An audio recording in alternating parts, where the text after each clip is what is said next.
E deu para trazer mais um Seja o que Deus quiser para ouvir já de seguida. Seja o que Deus quiser, seja o que Deus quiser, eu quero a vida inteira com você. Ora, pois bem, sejam muito bem-vindos a mais um episódio do Seja o que Deus quiser. Como é que estás, Paulo? Eu estou bem, também passei uns belos dias de descanso. Foi impecável o fim de semana prolongado. Estreia-me na praia este ano, imagina. Boa, ainda bem. É bom saber que tiveste tempo para descansar, pois o episódio de hoje vai exigir bastante de ti. Ah, é? Aliás, vai exigir bastante de todos nós. É que há cada vez mais pessoas com opiniões para partilhar com o mundo. Se alguém pediu, muito sinceramente acho que não, mas isso não os demove. A pessoa que vos quero falar hoje é o Alexandre. O Alexandre é um jovem que criou um canal de YouTube onde, à frente de um cenário virtual e vestindo um fato para se assemelhar assim, a um conceituado espaço informativo televisivo, fala sobre os mais variados temas: atualidade, política nacional, política internacional, enfim, o céu é o limite.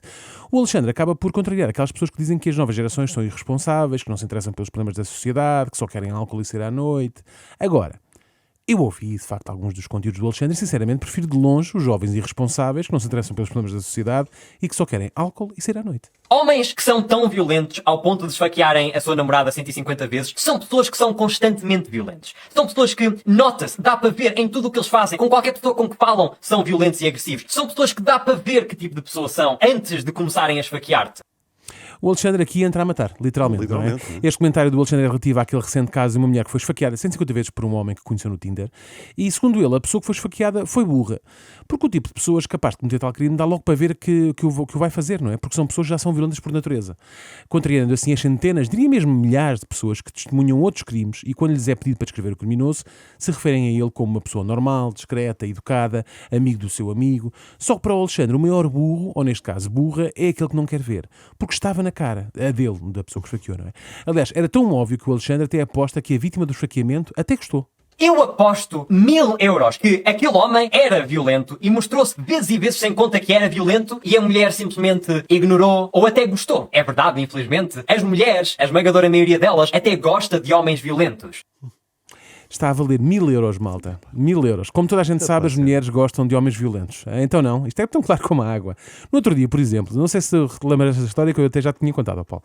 Cruzei-me aqui nos corredores da Renascença com um colega que já não via há algum tempo e ele parecia-me assim cabisbaixo, triste. E eu, como bom colega, perguntei o que se passava. Disse-me ele que a relação com a mulher já não era a mesma coisa, que caíram na monotonia, que passavam uns dias a discutir e eu não pude ouvir aquilo e não fazer nada. Recomendei a este nosso colega que visse os conteúdos do Alexandre. Passado 2 dias, cruzei-me novamente com este nosso colega. Parecia outra pessoa. Outra pessoa, feliz, alegre, contente. Naquele dia chegou a casa, mandou um biqueiro na boca da mulher e ela virou-se para ele e disse assim: até que enfim que te fazes homem e me entendes e sabes do que eu gosto. Enfim, mais uma relação salva, mais um casal feliz. Ironias à parte, onde é que será que o Alexandre vai buscar esta ideia de que as mulheres gostam de homens violentos? É por isso que os livros número 1 mais vendidos e lidos por mulheres são livros com histórias de homens que namoram e são violentos para com mulheres. Violentam as mulheres, violam as mulheres. As mulheres adoram ler essas histórias, adoram fantasiar com isso. Podes não gostar desta verdade, mas só porque tu não gostas não quer dizer que não seja verdade, infelizmente. Uou, como? Os livros que estão em número 1 dos tops, os mais vendidos e mais lidos por mulheres, são os livros onde os homens são violentos e violam mulheres? Alexandre, tu é que podes querer acreditar nesta versão para fundamentar a tua teoria absurda, mas isso não podia estar mais longe da verdade. Fui ver o top dos livros mais vendidos em algumas lojas e repara bem. Na Bertrand é o livro A Supraconsciência Existe Vida Depois da Vida, que é um livro de um médico sobre experiências de quase morte. Mete ali violência, uma sabe já perder morrer, mas não é a mesma coisa. Na FNAC é o livro O Casamento da Criada, que fala de facto de uma mulher, mas que conheceu o homem dos seus sonhos e aparentemente há alguém, uma terceira entidade, que quer impedir esse casamento. Mas não parece que seja o próprio que fosse violento e por aí fora. Na Almedina é o livro A Ascensão do Primeiro Reich, volume 1. De facto, um homem violento, mas acho que não há mulheres a fantasiar com Adolf Hitler. Não sei. Mesmo aquelas que gostam muito de bigodes, acho que não o fazem. E na UC também é A Supraconsciência Existe, Vida Depois da Vida. Posto isto, ficas assim um bocado descalço ao nível dos argumentos, certo? Ainda assim, o Alexandre achou-se no direito de fazer um guia de sobrevivência das mulheres que leem o tipo de livros que ele proclama. E segurem-se bem, porque isto vai levar-se a todo um novo patamar. Aqui vai o guia de sobrevivência para as mulheres. Tu queres evitar ser esfaqueada 150 vezes? É muito fácil. Regra número 1. Anda com homens brancos. Essa é a regra número 1, a mais importante. Eu avisei que isto ia escalar. Portanto, regra número 1 para evitar ser esfaqueado 150 vezes é andar com homens brancos. E tal, mas o meu namorado é branco e esfaqueou-me na mesma, que é uma coisa que me dizem muito na rua. Pois está bem, mas aposto que é daqueles que em agosto vai 2 vezes à praia e fica bem castanho, não é? Aquelas pessoas que bronzeiam com facilidade. Exatamente. Os sinais estão lá, malta. Mais uma vez, só não vê quem não quer. Queres saber qual é a outra regra, Paulo? Eu estou ansioso. Sim, porque é tão evidente que o guia... porque é tão evidente que o guia do Alexandre até só tem 2 regras, por isso. Segundo, não andes com homens que tomam droga, andam com armas, ou andam dentro de gangues, ou exibam traços de ser violentos. Segundo, portanto, evitar drogados, armados, que façam parte de gangues e demonstrem traços de violência. É? Agora, uma pessoa não consegue perceber isto tudo num primeiro encontro, não é? Posto isto, eu sugiro uma entrevista antes do primeiro date. Um bocado como as perguntas do visto para os Estados Unidos, em que nos perguntam diretamente se somos terroristas, estás a ver? Sim, sim. É desse género. E tal, mas o meu marido é a polícia e por isso tem que andar armado. Então depois não te queixes, não é? Se ele está armado, à partida, é meio caminho andar É meio para te esfaquear. caminho. Sim, sim. Não te divorcies enquanto é tempo, não. Depois levas uma chinada na barriga, vais chorar para a comunicação social. É o que, enfim, é o que estou para o nosso cada dia. É que todos os homens que matam mulheres têm isto em comum. Não são brancos, são drogados, andam armados, pertencem a gangues e demonstram ser pessoas violentas. Vejam o caso de Manuel Palito, por exemplo. E agora penso nisso, talvez não seja um bom exemplo. Mas tirando o Manuel Palito, caem todos nesta descrição. No meio desta conversa sobre mulheres e violência, o Alexandre tocou noutro tema que lhe é muito caro, que é a questão das raças. Aqui em Portugal, nós somos uma nação, acima de tudo, de pessoas caucasianas. E a esmagadora maioria do nosso sucesso veio por causa de nós sermos essas pessoas. Portanto, se és caucasiano, estás predestinado ao sucesso. Para o Alexandre, isto é incontornável. Embora eu não esteja a perceber bem a ligação entre uma coisa e outra. Mas e as pessoas não caucasianas que são bem-sucedidas na vida? Como é que o Alexandre explicará isso? Olhas para um africano que tem, se calhar ele ganha um bom salário, ele é bem educado, é tudo o que nós diríamos a um imigrante exemplar. O teste de QI aponta na mesma, tipo 85. Fiquei confuso. Ele meteu aqui o que o barulho. A que meteu. propósito?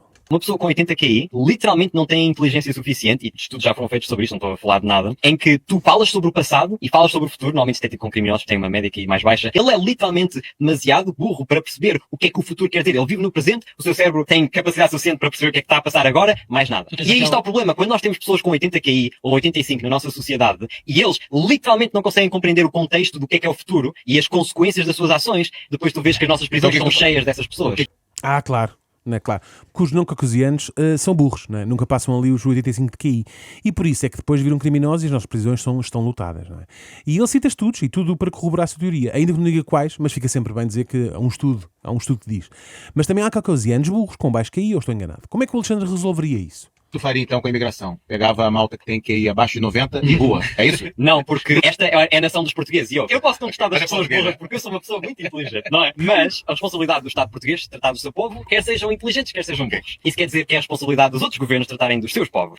Portanto, o Alexandre, como inteligente que é, até pode não gostar de pessoas burras, porque também há portugueses que o são. E esta edição do Seja o que Deus quiser prova isso mesmo, se é que me entendem. Mas cada país, cada governo tem a responsabilidade de tratar dos seus burros. Cada burro no seu galho. Dos burros portugueses cuidamos nós. Os outros que vão para a terra deles. Até porque se tiverem necessidade de vir para cá é porque são burros e não os quiseram no país de origem. É uma joia de moça este Alexandre, não é? Mas calma, depois de mulheres e imigrantes, ainda falta aqui um tópico para o Alexandre completar o bingo da falta de noção. Eu tive o desprazer, na minha viagem de retorno de Malpensa para o Porto, de estar sentado ao lado de um bebê.